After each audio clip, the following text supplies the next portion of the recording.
News. And we begin in Lawrence County, where multiple fire departments are on scene of a fire at a building there in Clinton. And we have a photo to show you from earlier this afternoon sent to us. You can see some of the smoke coming from that large building. And Fox Carolina's Matt Koufax is live for us right now. Tori, yeah, out here right near Clinton, and there's still a lot we don't know, but I do want to quickly show you what's going on behind me right here. We've had multiple fire crews on scene for this large structure fire at the Public Works building in Clinton. You can see those crews starting to pack some stuff up now, but it is still very much an active scene, and they are still surveying the damage. I want to take you down here as well. You can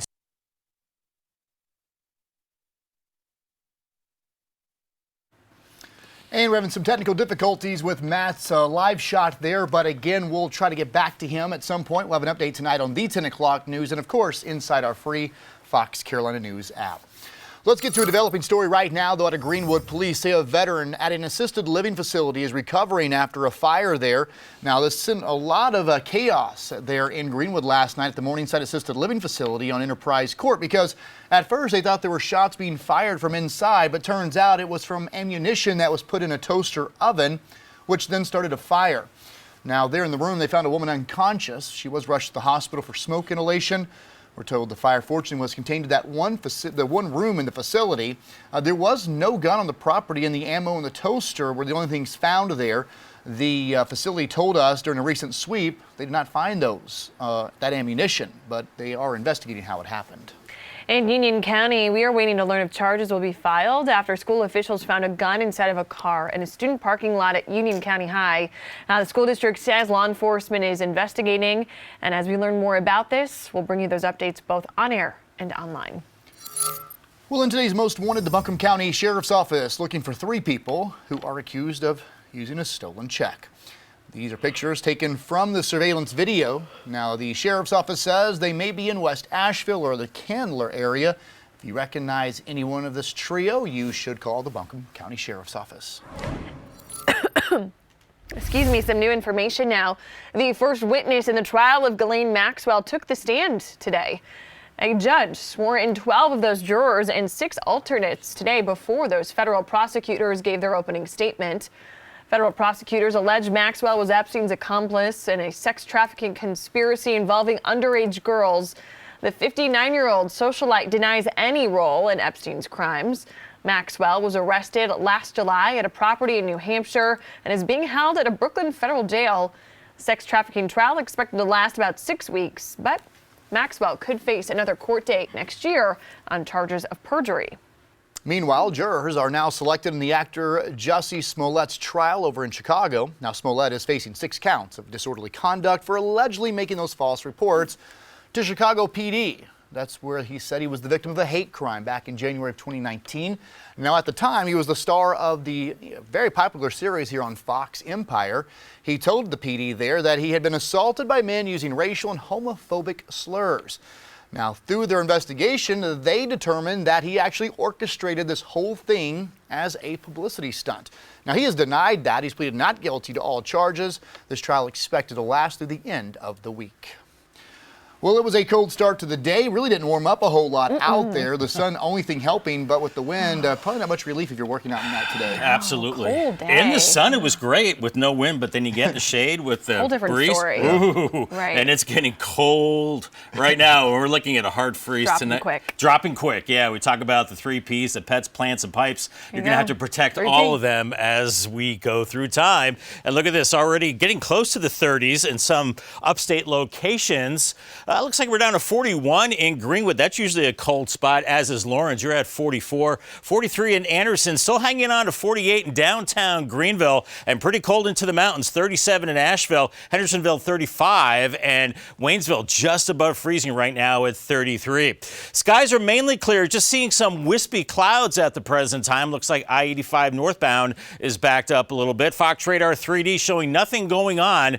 And usually when that happens, that means high pressure is overhead. And we have have one cell to the north, another one to the south and west. We've got the clear skies and the light winds, and that will allow those temperatures to plummet and let any heat from the Earth go back into space with radiational cooling. As the winds are common most places, looking at light winds in others. So with those light winds and the clear skies, we are looking at the very cold conditions through the overnight hours. You can see maybe just a few clouds off to the north, but the big story going into Tuesday morning will be the hard freeze with those temperatures in the 20s and 30s. And as we go through your Tuesday, the winds shift to the southwest, and with a lot of sunshine, we are looking at a dramatic warm up. But this evening, temperatures dip quickly, 39 at 8, and then just above freezing around midnight, and then somewhere around freezing by tomorrow morning. And for the mountains, you're dipping from the 30s into the middle to upper 20s as we go into tomorrow morning. So you've got a hard freeze tonight, a long stretch of dry weather. That hikes the fire danger up, and December starts mild. We're looking at 70s. I'll have your extended forecast and futurecast coming up in just a little bit. Fox Carolina's Operation Coat Drive is sponsored by Ingalls, George Sink Injury Lawyers, and Spectrum. Well, the cold is here, and we here at Fox Carolina want to make sure everybody has a warm coat this winter season. Yes, our coat drive is almost wrapping up. Chris Scott, apparently we've learned today he's Christmas. Chris. He is at the Ingalls location, Highway 93 in Clemson. If you haven't heard, we'll explain that a little bit later. But right now, he's coat drive, Chris. Yeah, we are here in Clemson on Old Greenville Highway. We hope that you'll come by and say hello to us. We're only here another few more minutes live, but we still have the coat drive that's going on, and we have had some folks come by and donate. We had a lady come by and bring some boots, kids' boots. Any accessories you want to bring, too. It could be coats, scarves, boots, whatever, gloves, any of those kind of things for kids is certainly welcome, and of all ages, whether they're new or whether they're just kind of barely worn. We appreciate you going through your closets and getting what you can. Here's the latest in what we're going to be doing this week.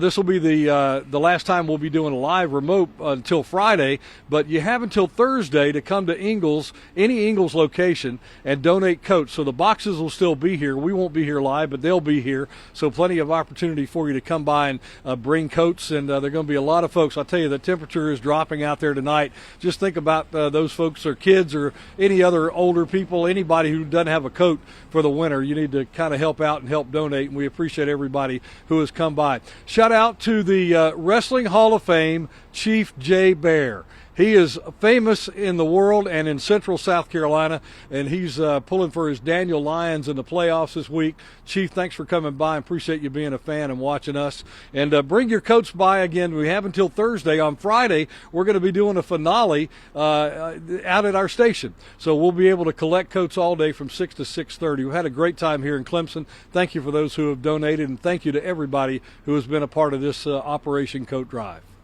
All right, Coat Drive Chris, thank you for the updates. And that donation drive, again, it ends this week, December 3rd. You have actually until Thursday to drop off any of those coats and accessories at those Ingalls stores and also the George Sink office.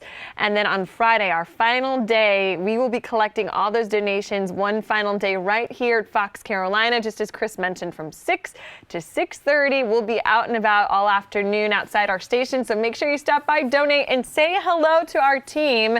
And you can scan that code right now for a whole list of those locations. Again, all the Ingalls across the upstate, and for more information. Well, happening tonight, more than $250 million up for grabs in the Powerball, the jackpot. It is up. It is high. You can also get a $178 million cash prize. The jackpot's been growing since October 4th. And you can catch those winning numbers tonight right here on Fox Carolina, right before we start the 11 o'clock news. So make sure you tune in and watch those numbers. Well, there is a new COVID-19 variant. It's been identified, and we'll have more on what state health officials are saying about this here in South Carolina. Plus, as our Operation Coat Drive continues, we are taking a look at how your donations are helping our community. Closed captioning sponsored by Bojangles. It's Bo time.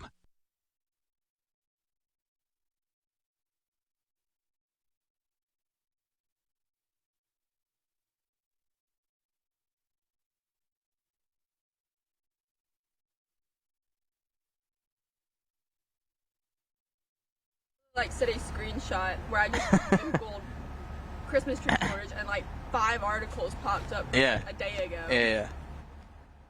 And then they went to like the Christmas tree farm near the street. Move around a lot so that the freezing doesn't happen again.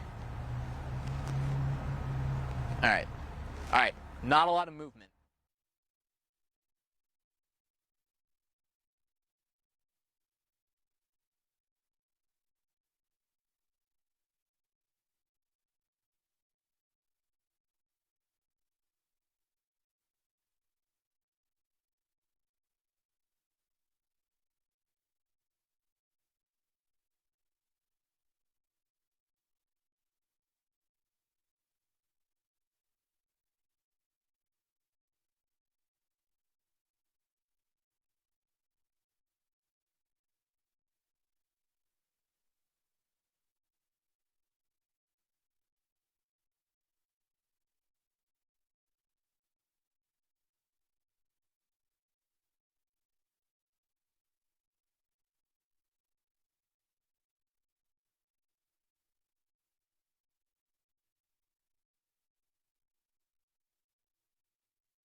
Oh. Darn it!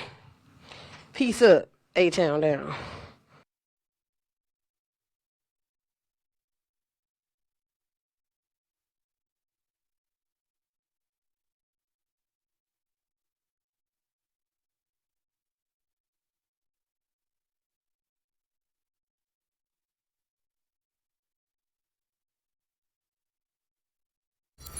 Welcome back. We're going to head back out to that breaking news in Lawrence County. We've been telling you about multiple fire crews on scene of a fire at a building there in Clinton. We have this photo to show you from the scene earlier this afternoon where you can see a lot of that smoke coming from the building. And Matt Koufax is on the scene near Gary Street. And I know, Matt, we've gotten some new information from the fire marshal there. That's right, Cody, and it is the Public Works building in Clinton that is behind me. You can see crews are still out here. They're kind of packing some stuff up now. It's a lot more under control than it was before, but still a very active scene. I'm told that there were 4 different fire departments on scene. We had Lawrence County, we had Sandy Springs, we had Joanne, and we also had City of Clinton. City of Clinton fire is still out here right now. We did speak with the fire marshal. There's still a lot we don't know. We don't know how this fire started. What we do know is that the damage to the building behind me is pretty extensive. It's a little hard to see out in the dark right now, but as you can see, these crews are still very much on scene, active, kind of making sure everything's under control, something doesn't reignite perhaps, and they're getting everything together. We will have a little bit more information for you, hopefully, in a little bit. But again, for now, City of Clinton Fire Department out here, very active. Public Works building in Clinton was the building that caught fire. Thankfully, it is under control, and perhaps most important, no one was injured or hurt in this fire. Guys?